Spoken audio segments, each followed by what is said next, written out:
Okay, good. All right.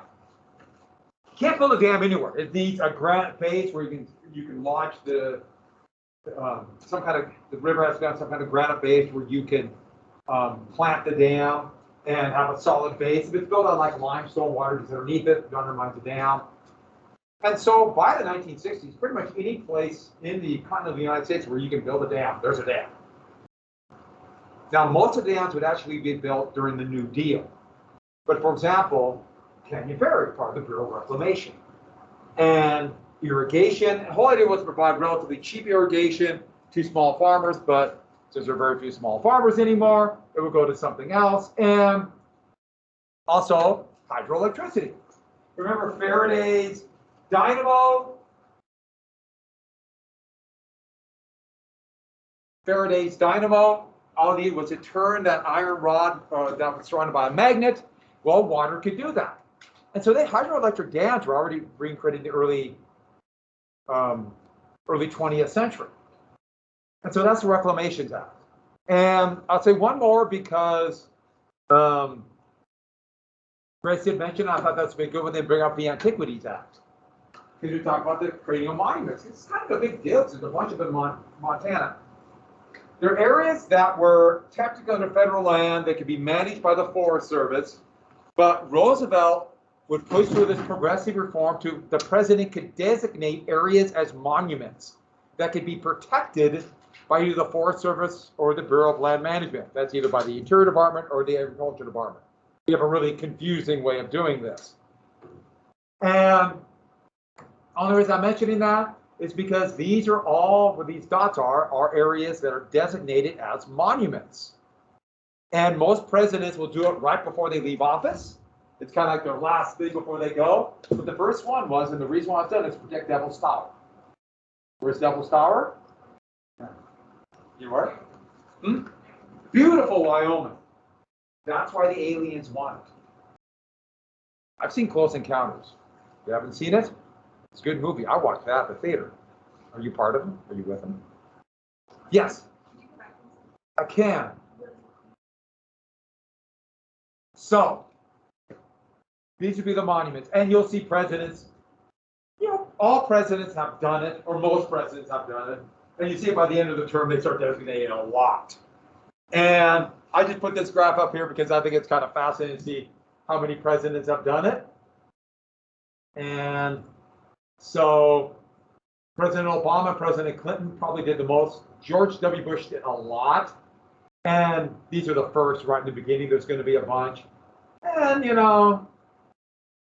but the last three, President Trump got rid of some that Obama did. President Biden has reinstated it. You see this back and forth sometimes. Actually, President Trump is the first one to ever do that, but my guess is it'll happen again if it just depends. But it's always something like, my legacy will be this. Roosevelt also had the reputation as being a trust buster. Now, this was not a new law, and more of it was rhetoric. He talked about it. Here's the big stick breaking up the trust. Did he really use the Sherman Antitrust Act? Well, actually, it's so hard to use. He didn't use it that much. But there was one big one, the Northern Securities Trust, which is going to be a massive railroad trust. Roosevelt's Justice Department did not allow that to happen.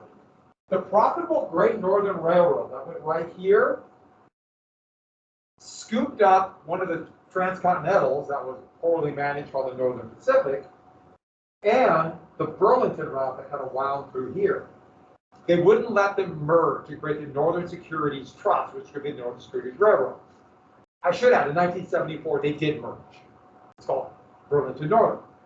Then they would merge with the Santa Fe and become the Burlington Northern Santa Fe over 20 years later. And that's the kind of monopoly of the railroad today. But that was his right here. His Justice Department also started to break up Standard Oil.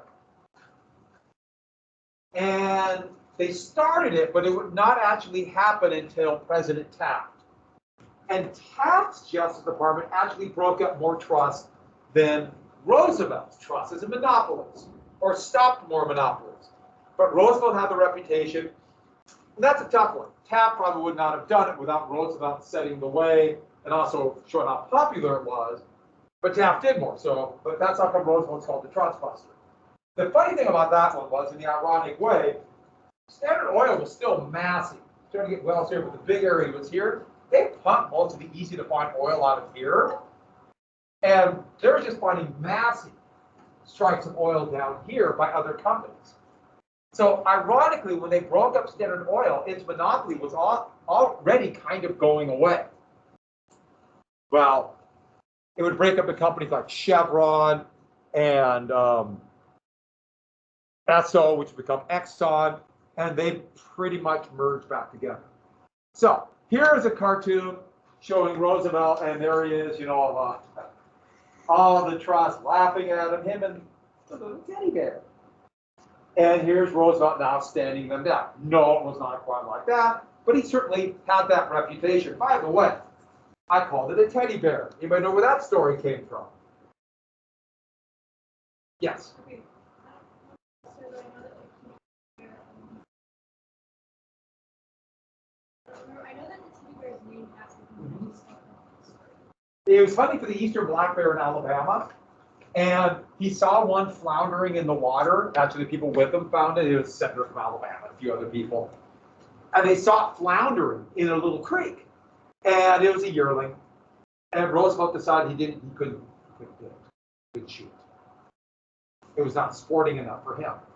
And we'll stop that story and go to this. His advisor said, oh, this is a good little story. They told reporters. It went nationwide in the new media about, you know, the way newspapers were such a big deal on this new thing called the Associated Press, spread throughout the United States. And a little toy company up in Maine was making stuffed bears and decided to take advantage of that story and call it the teddy bear. And that's where the teddy bear comes from. Now, I stopped the story there. You know what's going to happen here. The men that Roosevelt was with were appalled he did not kill the bear, so they, of course, killed the bear. Stuffed it and sent it to the White House. So that's what happened to the bear. Remember their idea of conservation. Save it and use it later? I guess that kind of fit in. But that's the story of the teddy bear. But Roosevelt, incredibly active. When he was a young boy, he was really sickly. And so when he got older and became more healthy, he worked out. He did lift weights. Yeah, the big thing he always showed, there's a couple pictures of him with like the bowling pin, like an old South lift, lifting on bowling pin like things. And he boxed. He went out west and kind of acted like a frontiersman. Embarrassed that his dad got a substitute in the Civil War. So he really had the desire to prove himself constantly. And also there was such a stigma to wearing glasses then that he also wanted to prove it. The thing about glasses, very expensive and they broke really easy then. Your glasses now I know can still break, but not as easy as then. So if your glasses are more difficult to get and break easy, you can't do things that might break your glasses. So yeah, that. Harry Truman had a similar thing. I'm not going to do it. Well, I'll show you. I will do it. And so he would do. I mean, all these great stories about Roosevelt. Many of them he would press about hunting and how his desire for conservation was so he could hunt more. And this reminded me of. I saw this. I thought this is a perfect time to bring this in. A lot of that reputation of Roosevelt survives. Not much else. People forget. But here was American and Brits. And this is 2,000 from Great Britain, 1,000 from the U.S. And what animal you could beat in a fight without any weapons. And I thought this was awesome. So it fit right in with the Teddy Roosevelt talk, I thought. So about, 73% or so of Americans think they could beat a rat in a fight. Yeah, I was just say that. Have you ever fought a rat? Does anybody here want to fight a rat? Because you're afraid of rats. In my rat fighting days, I go into the ring and fight rats. Actually, that was a sport. They would have this thing, you would go and have specially trained rat fighters, and dogs too, but guys would do it. And you wear these big kind of metal mittens, big boots, and they file their teeth to a point. And they go into it and they just dump a bunch of rats in this steel ring. Then they would bet on how many rats they could kill, like in 5 minutes. And the good ones could stop and be grabbing rats and biting their head off in one motion. Huh? You tell your story so easily, and I can never tell for sure. That's true, yeah. People would bet on that, yeah. See, and filing your teeth hurts more than you think. But it's a good way to get through college. Moving on. I like the medium-sized dog. Define medium-sized dog. Yes, rat fighting was real. I did not make that up. Oh, okay. Eagle.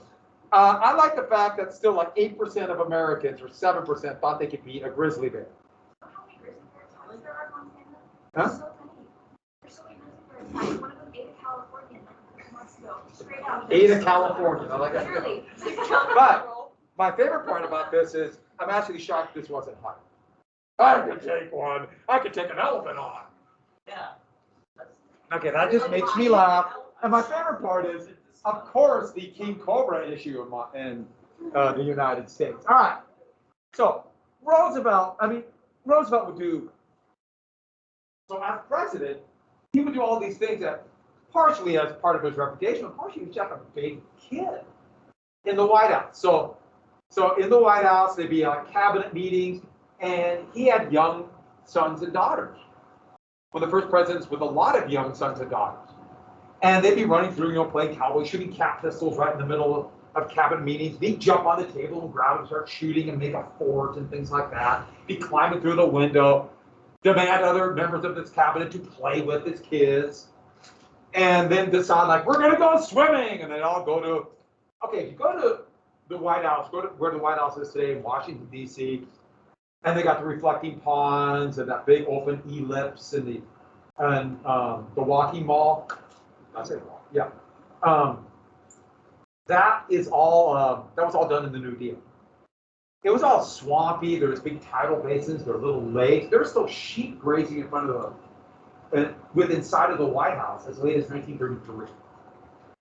And so, Washington D.C. was very rural. So these little lakes right by the White House, and they would say, "We're going swimming."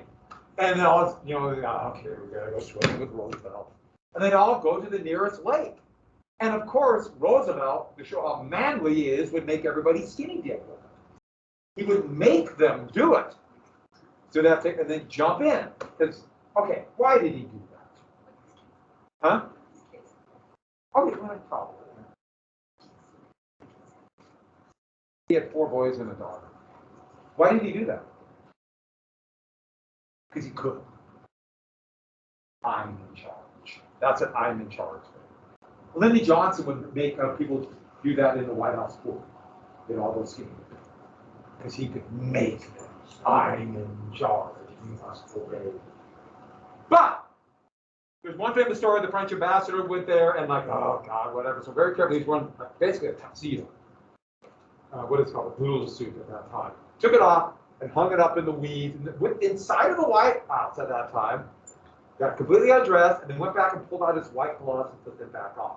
And went back and went into the water like that with his white gloves on. And Roosevelt asked him, "Why do you have your gloves on?" And he said, "Well, some ladies might come by and I want to look presentable." Okay, that just makes me laugh for some reason. Then Roosevelt would also go boxing in the White House. Now this is pretty famous. He would get people down. Now, he would fight in the old-fashioned style, the Marcus and Queensberry rules, where that you can never quit punching. If you quit punching, you're out. And so they would just wail on each other till either they knocked someone out or they passed out. Or, this is bare knuckle, or kill. And he would get people down and make them, like any kind of fit-looking man, let's go box. And he'd go down to the basement, he had a ring set up at the White House, and he would beat the tar out of them. Now, let's be very clear. Even if they could box, they wouldn't really fight back because it's the president. So they let the president just wail on him. And he'd take these big haymakers and just knock him. Just bloody. Well, another person who was on the French ambassador's staff was the welterweight champion of Europe. A little smaller, could box, and they basically said, you're going to fight him, but don't beat the president up. And Roosevelt, this is 1907, Roosevelt was just taking these big punches, like doing these, like this kind of punch. And finally, the guy got tired of it. And Roosevelt went like this, and he just went right there. Hit him here, and went out. More than that. He'd be blinded in his left eye for the rest of his life. And this is kind of a funny little picture. Oh, here's one of lots of him boxing. I just like this as Roosevelt as a young man. I just think that was Makes me laugh. But they mocked this picture up the show. Oh, he's lost sight in his eye. And I just got nailed right here. And yeah, so he still fought, but always kept his left up. And that's a rule to all of you. When you box, left up, right? Keep the left up. And I have one more Roosevelt story, but the panic of 1907. And remember, Roosevelt said he wasn't going to run again, but he wanted to run again. But then this horrible panic hit. There's a bubble in gold. Remember there was South Africa, the Klondike gold rush. There was a bubble in gold, bubble in new railroad stocks. And this bank panic started. And it told everybody, we need a national bank. In fact, the only thing that kept the country from going in full free fall is the U.S. government just basically gave the biggest bank in America a lot of gold, J.P. Morgan's bank. And then they gave the gold to banks so they wouldn't collapse. Some banks. And realization, we need a bank that is the bank of last resort. There hadn't been a national bank since 1836. Here is the bank panic. These are all banks. But this was a panic bad enough where Roosevelt could not try to run again. He couldn't do it. There's no way. If there would not have been a panic, he might have been able to say, I want to run again, the people have spoke.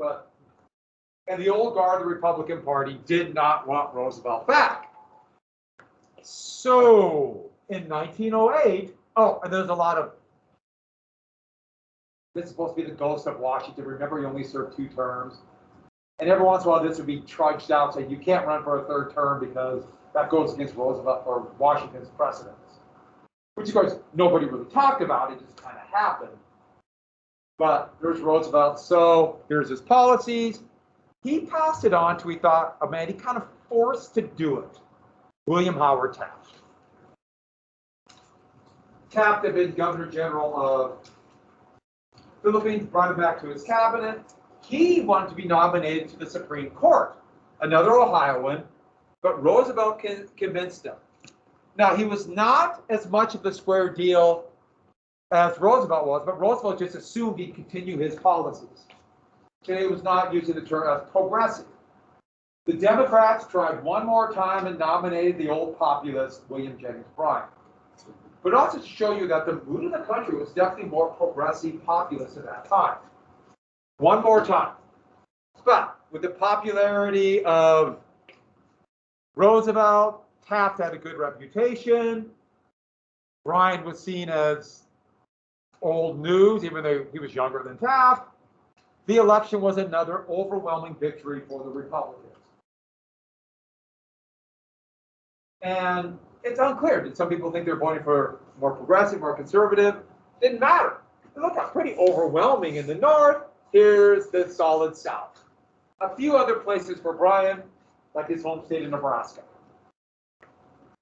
But Montana showed you the popularity of Teddy Roosevelt, even though they loved Bryan in 2 elections, voted for Taft. And Taft did break up more trust.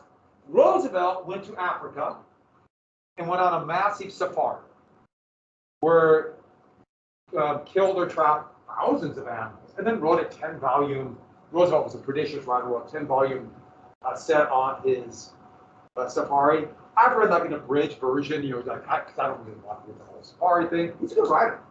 Had that gift. He could write, had a photographic memory. He could write a speech, write himself a speech, an hour-long speech, many pages, write it by hand. And by the way, handwriting something is the best way to remember something, using different motor skills. Writing it down, that process alone, he memorized the speech. He could give a speech, write it down, put it in his pocket, fold it up, put it in his pocket, and never look at it again. And not only give it from memory, he could go off on a tangent and ad-lib and go back to the spot where he left off and go right back and keep going. Now remember, people had better memories back then, but also that would be a great gift to have. Doesn't mean you're smart, but boy, what a gift. Now, so he's there, and then he went to Europe, and he was almost treated like a king. He was invited to the court in Berlin, in Paris, in England, met the King of England. It was really like a royal treatment. But while he was there, he started hearing disturbing stories that Taft was not following his legacy. Now, this becomes a story. Is it Roosevelt's ego saying, no one could ever follow me? Or is it Taft really not following? And the answer is yes. Both of them, without a doubt. But then again, if you're going to run for president and want to run for a second and then just keep running, you probably have a pretty big ego. I think it comes with the territory. But the big one that got him is called the Pinchot-Ballinger affair. So Ballinger was Taft's Secretary of the Interior. And Roosevelt's, his greatest accomplishment is he saw one of them was that conservation. 1 million acres were removed from Forest Service and the Interior, soon to be the Bureau of Land Management. And they were essentially given at basically no cost as federal government lands, with the people's land, and given to logging and mining interests. Not, just, it was, if the Forest Service would use it, but this was just given. And it was done under the table. One of the leftovers from Roosevelt's administration, Gifford Pinchot, head of the Forest Service, told the newspaper, he gave government land, the people's land, away. And as Roosevelt thought, we're going to conserve this so we can use this later, all the arguments he had. And so here's Taft, Roosevelt, and here it has confiscation of land. Land right there, there's Uncle Sam. And Roosevelt was furious when Taft didn't fire Ballinger, doubled down on him. And it wasn't that Taft approved of giving the land. Taft was loyal. But that loyalty convinced Roosevelt that Taft had destroyed his legacy. And so when Roosevelt arrived back in 1910, he gave a speech when he literally got off the boat in Manhattan and gave a speech bashing Taft, essentially calling him a traitor, and then said the election is coming up and we need a change. And that's where he made the very famous saying, threw his hat in the ring, implying he's going to run for president.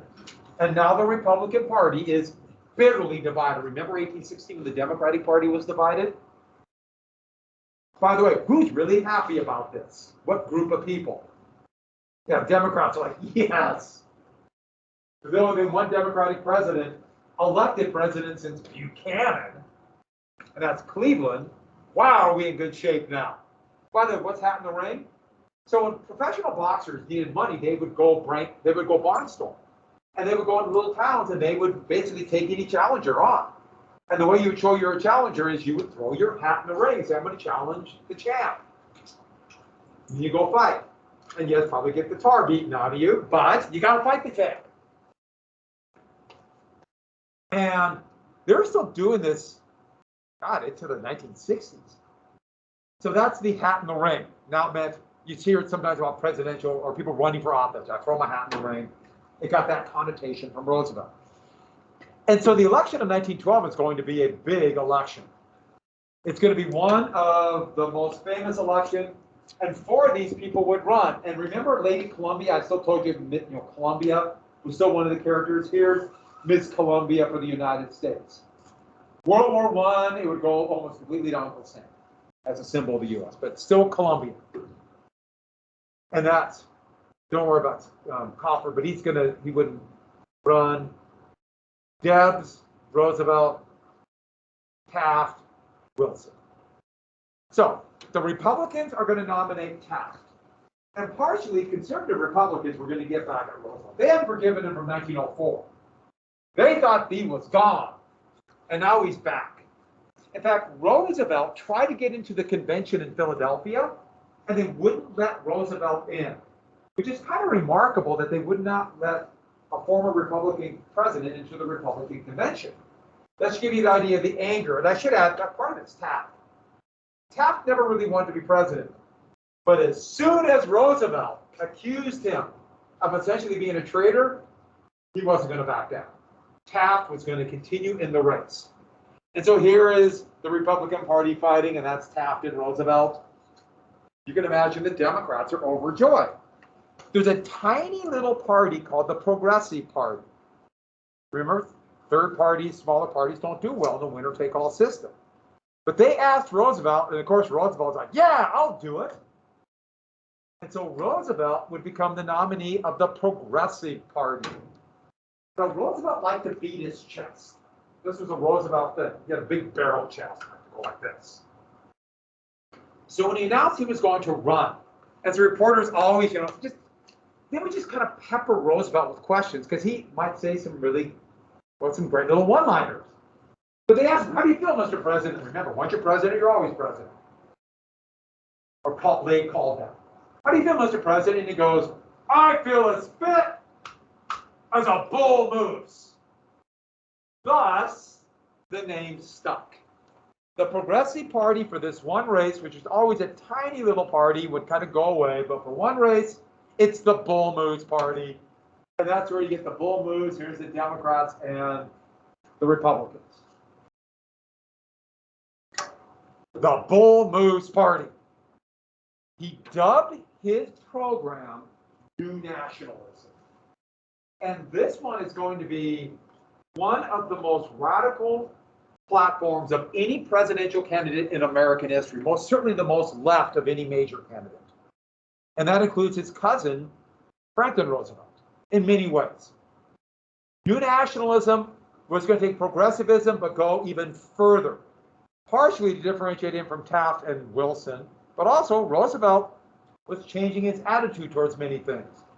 So yes, it was all for the square deal. And so here's his creed set up, the colonel from the war. It talks about, now talking about minimum wage, insurance of workers, that's workers' comp, Social Security, a tax on land monopolies, which means an estate tax. He wants, he actually talked about government ownership of big businesses, like railroads, utilities, so it's kind of like the populace. But even more, Bryan didn't say that in 1896. Teddy Roosevelt did. And he really emphasized the concept of social justice. He kept talking about social justice. You can't do whatever you want with your private property if it hurts the community. Build that middle class. But this one, revise the tariff, women's suffrage. It was a pretty radical thing, but partially differentiated from Taft, partially that was his view. So probably the most liberal or left view, and taking some of the ideas from the socialists. And it's so weird looking back at the way Roosevelt's reputation is today, but what would he soon be called by his opponents? They didn't call him socialist because that's not enough. What would they call him? Yeah. Anarchist. Yeah, bomb-throwing anarchist. We seem so weird, but yeah. Just because Roosevelt has a reputation, people only remember the kind of manly things, whatever that means. But women's suffrage really emphasized this. Okay, how much did he believe it? Enough to say it, but most certainly this is also it was becoming a very popular plank in some areas. And here's this progressive creed, this little postcard you can get. I got this, but I tried to expand it, trying to read it. But like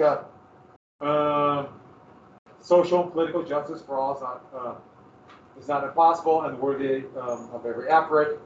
The common good for a common country rather than party loyalty or sectional pride. Sectional pride, he's really trying to get Southerners to join him. And they sold these postcards. I actually thought about buying one. I thought that was kind of cool, but they're not cheap. So I got the picture. So the Democrats are overjoyed. There's a progressive wave going through the country. And so I'm out of here.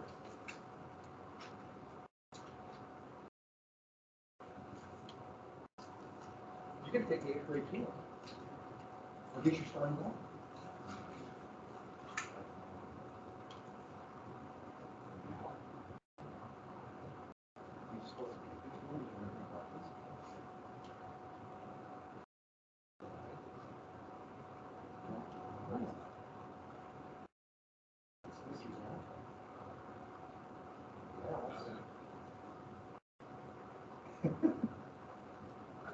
You might be back. You know nothing about 8th grade tour? Are you going back to 8th grade? Are you really in it? That's really weird. Somebody's been volunteered, it sounds like. Awesome. It's fun to be volunteered for stuff. So, Wilson was a progressive. He was born in Virginia, but actually he was the governor of New Jersey. He was a historian, very much in the lost cause kind of. It's called the Dunham School. But he was president of Princeton College and became the governor of New Jersey. And his program, square deal. It's very much like Roosevelt. Not quite to the government ownership of property, but very similar. And did believe in women's suffrage. Neither of them were too much towards civil rights, but that's another story. And there's Wilson. But here's the thing about Wilson. All he had to do was not screw up. Taft can't win, and everybody knows it, with Roosevelt in the race. But all Taft cares about is making sure who doesn't win. Yeah. So Wilson has just got to be there. The country was, progressive candidates were popular, run a stable race. You know the South is there if there's no Republican Party in the South. The Jim Crow South was all Democrats, Democratic Party still then. Through them, just run a race. And their biggest difference, and one that would be an issue for Roosevelt down the road, and would be an issue all the way through a conservative Democrat from the South named Jimmy Carter, all the way up to the late 1970s, about regulation of monopolies. And you have the big difference between Wilson and Roosevelt. And it just dawned on me, I should have the pictures the other way, but I'm okay with it. So Teddy Roosevelt, his idea was not all monopolies are bad. They're not all bad. Some monopolies are good trust. You see the good trust. You know, it's the teddy bear. But you notice it's under control. Good trust are things that are more efficient. Economies of scale, when it becomes bigger, it becomes more efficient, and it's inefficient to have a bunch of small companies when it's more efficient to have one big company. For example, things like, therefore they should be heavily regulated or even owned by the government. Roosevelt talked about owning railroads. They are too valuable to be left in the hands of private property, or at least heavily regulated. The best example, though, would be utilities, like an electric utility. Does it make sense to have 4 electric utilities competing and then having 4 different sets of power lines? No. Yes, it does. No, but that's the idea. And the same thing was happening in New York City. There was all these competing subways. And New York City on its own decided, no, we've got to kind of take them over and have one subway because it's too expensive to have competing subways. That's also part of the reason why their subway system is kind of weird. It's a lot different than Helena's. And Helena used to have a really big mass transit system. Trolleys everywhere. And their power facility, you know where the base camp is downtown? That was where they had the power facility. We would run them all from that spot right there. Yeah, up until the early 1950s, and they got rid of them all. So with that, and then there's going to be bad trust, who use their power to stifle competition, no innovation, control politics, and they will be regulated, thus kill them, and then you notice the heavily regulated good trust. And what was it?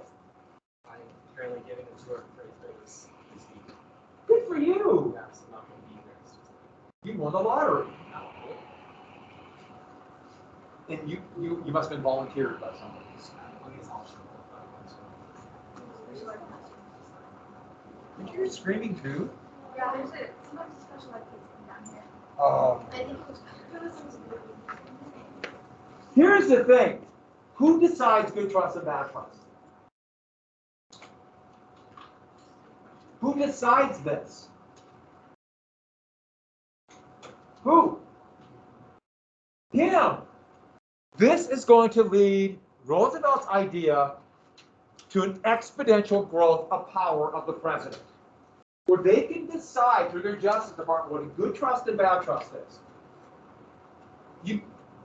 You were not quite to what they're going to call by the late 1960s the imperial presidency, but it's coming, where more and more of these decisions are going to be left up to the president. Now, you can say, well, who else is going to make it? Congress makes the laws, but things change and they need the president to adapt with change. But that puts a lot of pressure on the president and the voters, and let's say the president is corrupt. So it could lead to issues down the road. Woodrow Wilson looked at it another way. Yeah, he bought the efficiency thing, but all monopolies are bad. They're all bad. So you got to strengthen the Sherman Antitrust Act to have more competition. All monopolies will corrupt politics, corrupt the system. We got to break them up. And these are the two views towards regulation. And this is an important concept, because if you have two different views towards how we should deal with monopolies as a nation and a government, they're divided, and those who want to keep monopolies can divide and conquer. Franklin Roosevelt would actually try to do both before essentially kind of, okay, utilities, few things were heavily regulated, airlines, and then break up most. But beginning in the late 1970s, under President Jimmy Carter, that conservative Democrat I mentioned before, some of you might know him. He's known for smiling a lot. I'll get to that story later on. And he bought a rabbit, but that's another story. He wasn't on that list. They basically said that all monopolies are good and more efficient. And that's what we have. His Justice Department, it's a long story. And so with that, and then the socialist would run. And this was probably the height of Deb's popularity, partially because he lived in this magical valley.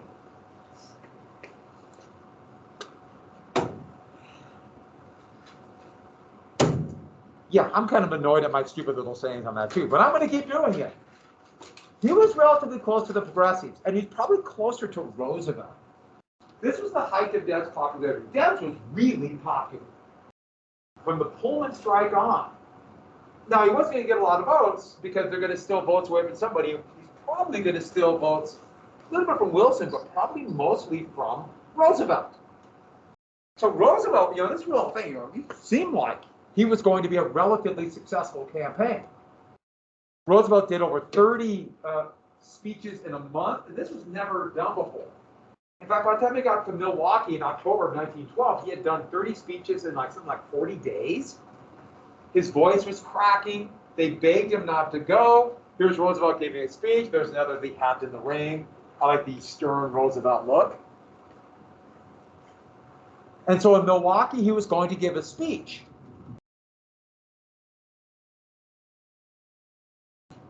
Just one second. I gotta make sure I have the right pictures.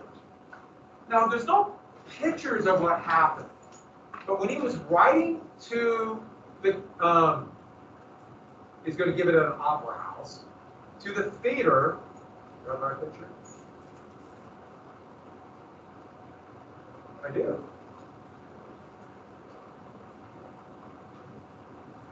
Oh, give me a sec. Ah, good. This is good. Someone's watching this. This is really good. A man named John Shank, who was absolutely convinced that running for a third term would not only destroy the country, would lead the United States to become worse than a despotism government. And he decided that somebody must have the guts to stop Roosevelt. And so as Roosevelt was writing and had a motorcade, there were people out to see him, Roosevelt was a star. And he stepped out and pulled a .38 caliber black powder, so the bullet didn't move as fast, but .38 caliber revolver, and took a shot at Roosevelt. Now, for years, we did not have a picture of this. This was not, and then I found a picture. And the picture is quite remarkable. Are you ready for this? You can actually see the revolver. Oh, that's there, yeah. Yes, that is from my Lego book of presidential assassinations. You see it? By the way, are you with me? Who else wants the Lego Teddy Roosevelt? Yeah.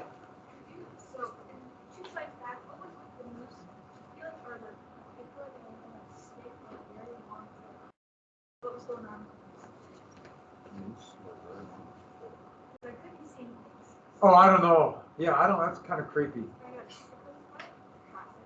I don't know. It kind of scares me. So, with that, he subdued Roosevelt, shook him and said, "Why did you do that?" Blood began to pour out of Roosevelt's chest, as you can see from this vivid photo right there.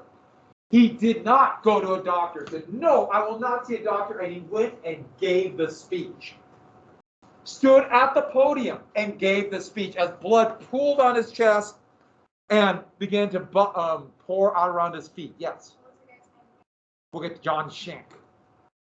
There he is riding through. And in fact, people were appalled. He gave the full speech from memory. And in fact, halfway through, he said, "Yes, you know what happened, but it's going to take a lot more than a bullet to stop a bull moose." And everyone rah, and cheered. And then he pulled out what that stopped the bullet. His hour-long speech, I was folded up, was about that thick. And it stopped the bullet, so it just went and lodged between two ribs. And that's what saved Roosevelt, his speech. Remember, black powder, the musket ball did not move very fast, and that's how he lived. And here is John Shank. And I love the headline. He'd spend the rest of his life in a mental institution, playing chess. I guess he was quite good. He liked checkers too. John Shank. And the thing about it was is that Roosevelt would seem like he was going to do very well. This cartoon is supposed to show like Roosevelt as a rocket past Wilson into Taft and exploding as the bull moves, but it really was kind of like a shooting star. Oh, by the way, these pictures are out here. So there's Roosevelt riding a moose. No, he never rode a moose. This is made up. This is actually from the New York Tribune of Taft on an elephant. No.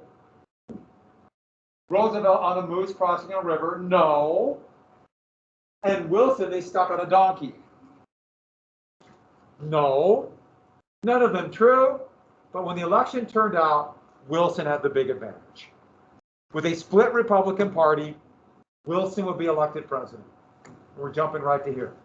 Wilson's in green, and many of those states that went for the Republicans, now with the Republicans divided, Wilson would win.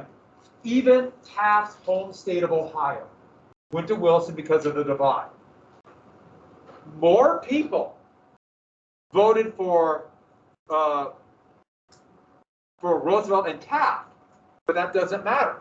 It's the Electoral College. Taft's got 5% of the vote. And so now President Wilson, last thing for today. While this was going on, 2 amendments had got through the 2/3 of the vote in the Congress and were just about ready to receive 3/4 of the states. It just wouldn't happen until 1913. We have just a few more things in the progressives, and then we start World War I. If you have any questions about the test, I'll be tomorrow at 4 a.m. You can ask any questions then. I'll be boiling up a big pot of scones for you. It'll be right out here, just right out here. I'll just have a big bonfire going. If I'm not there, I'm just getting wood. Because you run into people like you. See it. You're walking pretty good. Yeah. Thank you. We'll see you. Oh, yes. If you have any questions for the test, ask. I'll answer any questions you have. I'm really not going to be here at 4 a.m. I was lying. I know. Eve is. We'll see you. Goodbye. Bye. Bye. My result chair. I had to put that on because you reminded me of that. I love the term midnight forest. Because I knew what it meant. I just have never heard it called that before. That's what my forestry instructor called it. Yeah, and that makes perfect sense because y'all, you might remember when President Mattis, or Reverend Mattis, took office, they nominated a bunch of those Federalist judges, and they called those midnight appointments. And so